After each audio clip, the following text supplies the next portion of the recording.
this theory in particular, I'm going to do my best to break down and describe what I believe to be the story in Little Nightmares 2.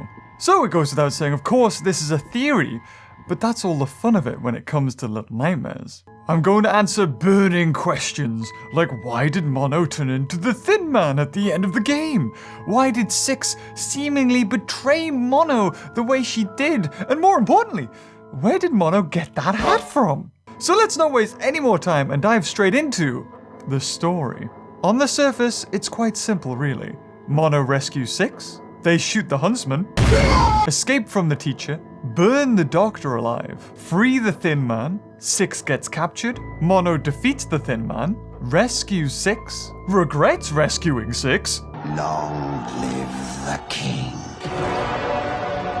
and then slowly, Mono transforms into the Thin Man. Well, there you have it. That was a quick video, wasn't it? I'll see you guys later. If you know Little Nightmares like me, however, you'll know that simple isn't a word that exists in the Little Nightmares universe. And to understand what exactly is going on with the story, we're going to have to take a closer look at what all these actions really mean. But before we delve into the characters, we need to understand what the Signal Tower really is. The name sounds like it's broadcasting the signal to the TVs, and that's about it. But I think that might only be because of what's inside of it. The Thin Man. The Thin Man's power, much like Mono's, is to travel through the TVs and shoot out frequencies, or something like that. And he does something weird with his hand, look at him. But the Signal Tower may be similar to another place we've came across in the Little Nightmares universe. The Maw. The Maw was described as needing the lady to function, which is precisely why she's there, and may explain why the Thin Man is in the tower. These places require a person to be there, and without them, they cease to exist. Just like the end of Little Nightmares, when the lady is defeated, Six gets the lady's powers and takes her place. These structures are places in which nightmares exist, and they need a host to feed from. When Six is inside the tower, she doesn't become the Signal Man. She becomes her own nightmare. But Mono, well, we all know how that ends up. Speaking of which, let's talk about our favorite box head wearing fellow. So let me tell you how this all came to... No, not that one! This one! That's better. Mono.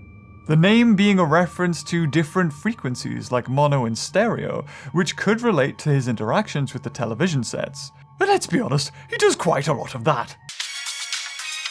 From the very beginning of the game, Mono sets out to find the Thin Man and free him. Whether this is subconscious or not, he is always drawn to the alluring static of the televisions. In a not too dissimilar way to that of Six, and her pursuit of the lady in the first game. Along the way, Mono comes across a child we now know to be Six, playing with a music box in a room all alone. Six is in stark contrast to Mono during the majority of the game.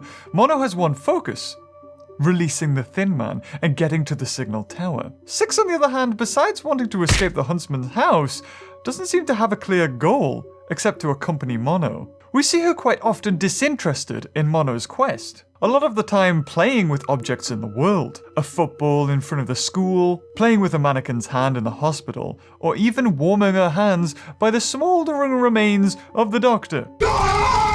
Needless to say, she's a very passive part of the adventure. Until she's not. The moment that Six takes control of a situation and makes a decision that puts into effect something much bigger than both of them, the cycle begins again. The time loop theory. Time loop? What do you mean time loop? Well, if you manage to collect all the glitched children fragments in the game before completing it, you get this secret ending.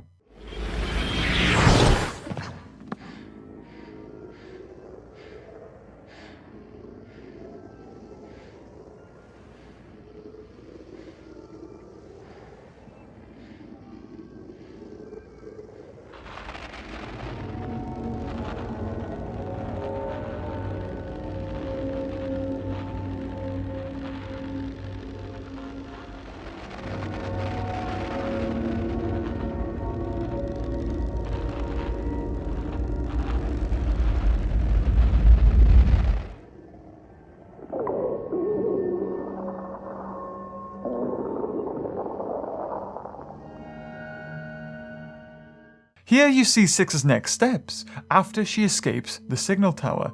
The Maw, pointed out to her by Shadow Six. And it's here we realize The Little Nightmares 2 is not a sequel, but a prequel, in a series of events that are destined to repeat themselves. So, if Mono is the Thin Man, then who is Six? In my previous theories, there have always been a common thread linking Six with the lady in one way or another, but now it's all become clear. The reason why the lady hums the same tune as Six's music box. The reason why the picture in Six's nightmare appears in the lady's own bedroom. The reason why just before it's destroyed, the music box is the exact same shape as the Maw, chimney and all. Six is the lady from a previous cycle. Just as Mono is destined to become the Thin Man, Six is now destined to become the Lady of the Maw. The reason why Six is so attached to the music box in her monster state during her nightmare in the signal tower is because of what the music box represents. Remember, Six is only 9 at the time of the events of Little Nightmares. Six is still a child, and the music box makes her feel safe. It's something that was always constant to her until Mono, smacked down the door. Her entire nightmare room becomes a safe space for her. Even the teddy bears and toys are a reminder of the fun she had in the hospital when her and Mono were playing with the X-ray machine. The reason why the Maw is shaped like the destroyed music box is because that is her desire. It's her nightmare. A life with it or a life without it. With it, she can't bear to be apart from it. And without it, is a nightmare all in itself. And if we just stop for a moment and have a look at the room that Six finds herself trapped in, there are even more clues that tie her to the lady. In general, the room is a purple color, and that's something that we found in the original Little Nightmares game that seems to be synonymous with the lady. Her residence area, her bedroom, everything is purple, even down to the wallpaper that we can see in this room. Even if we look at the Residence DLC for Little Nightmares, the same dolls that the lady was holding and caressing are right next to Six. Many times through the battle with Six's monster form, Mono has to break down a door to enter her room. In these brief moments, after Mono has smashed the music box, he finds himself in an empty vacuum. I believe this is what actually lies inside the signal tower. Nothing. But the monster that we see at the end of the game take control of Mono is already taking control of Six, therefore leaving the rest of the place barren. And how does Mono get back to Six? He smashes down the door just like he did when he first met Six. That this room we see Six in isn't actually her nightmare, but Mono breaking into the room is the nightmare. He was the one that took her away from her safe space, away from her music box. And just like Six's inevitable prison, it's the same way for the Thin Man and his giant tower. On the Little Nightmares website, in the Thin Man's description, it states he's searching for something. That something is Six. And what better way to find her than a giant tower overlooking all other buildings? So if this Thin Man is Mono, then why does he hunt you? And why does he steal Six away from you? He's not trying to kill Mono, he's trying to save him. His past self. The Thin Man knows that if Mono keeps on going this course, he's going to end up exactly the same as him. That Six is going to drop him into the abyss, inadvertently become the next Thin Man. So what does he do? He takes away Six from Mono in hopes of breaking his own cycle. He doesn't try to kill you when he captures you. He's trying to stop you. He's actively trying to chase you away from the TV, away from Six, and to stop you from rescuing her. Chasing you away from the signal tower where she's kept. Holding out his hand to stop you. Unfortunately, by the end, his desire to save himself is not as strong as his child self desire to save Six, and over again, he is defeated. But the Thin Man isn't the only one that is trying to break this cycle, and he's not the only one suffering with a self-fulfilling prophecy. The lady too tries to stop it. Her imprisoning of the children is her way of stopping anyone who resembles Six coming after her, as she knows she was a child when she devoured the previous lady. She has deliberately broken every mirror in an attempt to disarm Six of a weapon, the only weapon that can defeat her. Although she herself doesn't have it in her to kill any children, and instead turns them into faceless, powerless gnomes that help power them all.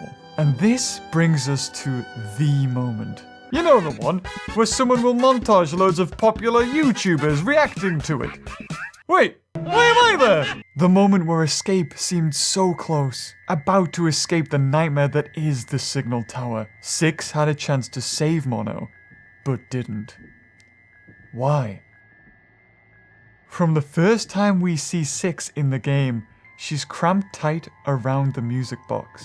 It's important to her, and it's why when she's all alone in her own nightmare in the Signal Tower, that it too is also there. When Mono calls out to her, she presents the music box to him as if sharing it with him, like a child wanting to show a parent a toy they like. And what does Mono do instead? He destroys it. To Mono, this makes sense. He's doing it to save her from the nightmare that she finds herself trapped within. But to Six, this enrages her, and from here on out, she only wants to protect her music box from Mono, even to the point of killing him. The one person that's been helping her so far. When Mono finally destroys the music box and brings Six back to her normal self, she isn't the same anymore. She gets up slowly and stares down Mono.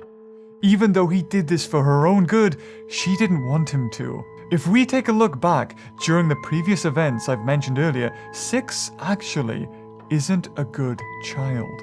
She wasn't playing with the mannequin fingers, she's breaking them, contorting them. And after the bullies in the school kidnapped her, the first thing she does when confronted with one is pounce on it, smashing its head against the floor till it breaks. This type of an attack is fueled by emotion, anger, and frustration. In this frenzied attack is obvious. And she slowly stands up, admiring her handiwork, showing that she can hold grudges and likes to take revenge. The Doctor, for instance, when he's burned alive, she shows no remorse for her actions. Even though Six comes across to many as childish, that mask actually hides a rather sadistic and selfish side to her. Just like what we see of her in the moor, eating a helpless trapped rat and a gnome to fill her own need, her own hunger. She transforms children into gnomes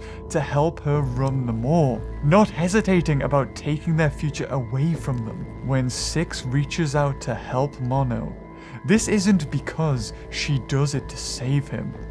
She wants to hold him.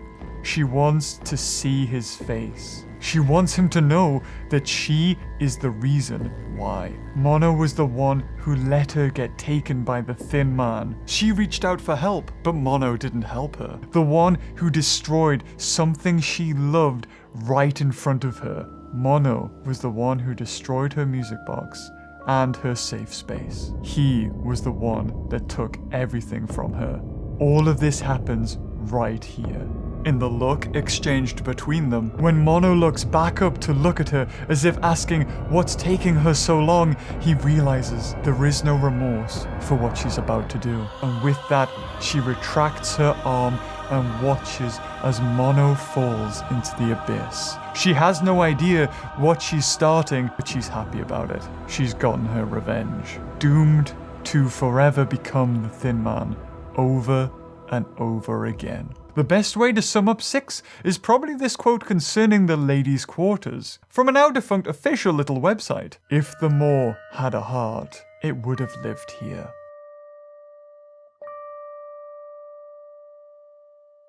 So that leaves one question. If this is a cycle, that would mean there would have to have been a start. The first ever Six and the first ever Mono. There would also have to be a way to control everything, to make sure that these events play out exactly the way they need to ensure that the cycle repeats. In the school, we see a chart of what appears to be the world, and scribbled all over it is the marking of the eye. I believe that it's this monster that takes control of Six's soul, manipulating it into a way in order to play out the events it needs to repeat the cycle.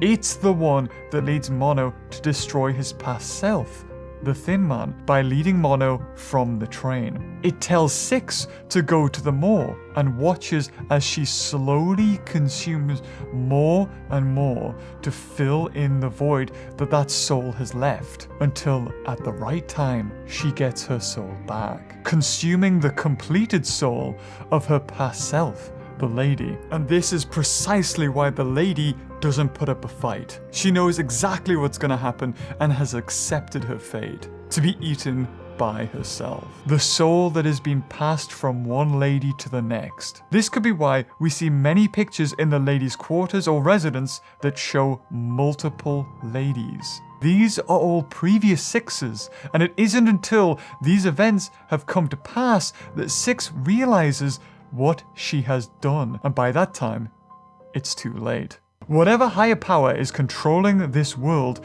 needs the signal tower to have a Thin Man and needs the moor to have a lady. Without its interference, the lady would eventually pass, and thus the nightmare and the cycle would be over. The saddest part about this is, if the Thin Man once released by Mono had not pursued Mono and Six and tried to break away Six from Mono, none of this would have happened. The moment the Thin Man grabs Six, it starts a series of events that will eventually lead her to dropping Mono. As we've seen throughout the entire game, slowly but surely, Mono and Six have actually formed a relationship. A friendship of sorts. Right up to the moment when Mono releases the Thin Man. This tiny little interaction speaks volumes. Even though Six is sadistic and selfish, she's grown to care for Mono. But unfortunately, because the Thin Man takes away Six, Mono has to destroy something she loves, which in turn leads to Six hating him and doing the thing she does. He begins Six's cycle to become the lady and to be eaten by herself. The definition of insanity is doing the same thing over and over again and expecting a different result. I would say that doing the same thing over and over, reliving the same experience over and over again, knowing that the outcome will always be the same, is the definition of a nightmare. And just like a true nightmare, they are both doomed to repeat the same lives over and over again. That no matter what they do, they will be powerless to stop it. But that's just a theory. A beaver theory! Yeah! Well, there you have it. What was it, like a day, maybe 2 days after I finished doing the playthrough? I couldn't help myself, guys. I just had to sit down and get my thoughts out of there. And apparently, I'm not even the only one. The same day I finished my playthrough and started writing this script, I received loads of comments from you guys who had came up with basically the same thing. That this was a time loop, Mono was destined to become the Thin Man, and Six the lady. You could look at this as Little Nightmares actually getting better at what they're doing, as in people are knowing now and being able to figure it out, or worse, because now everyone knows what's going on. I think part of the beauty of Little Nightmares, whether this theory is true or not, is getting to think up of your favorite theories. The Thin Man, in fact, isn't a monster. In fact, nothing in the Little Nightmares universe is black or white. Nothing's necessarily good and nothing evil. It's just the world that these creatures inhabit. Or is it even a world at all? Is it all just a nightmare and this creature, this eye creature, is actually the dreamer that is thinking of it all? And before I go, I do want to say a big thank you to everybody who has supported the Little Nightmares playthrough. I had so much fun playing it, so much fun reading the comments, seeing everybody theorize about what could be the reason behind everything. And I always have fun when it comes to Little Nightmares. And I personally can't wait to see what other Little Nightmare theories you guys come up with. And of course, maybe we'll get the television series. There's actually comic books that I haven't even looked at, so maybe that'll be a second video, or, you know, something that we need to look at, because there's probably going to be plenty of lore in there. But anyway, guys, I just want to say thank you. Thank you so much for supporting me and supporting this channel, allowing me to what is mainly joy, and it helps so much knowing that you're going to be there to support me no matter what crazy thing I come up with next. So, my little cuties, my little nightmares, I'll see you in another video. Bye-bye.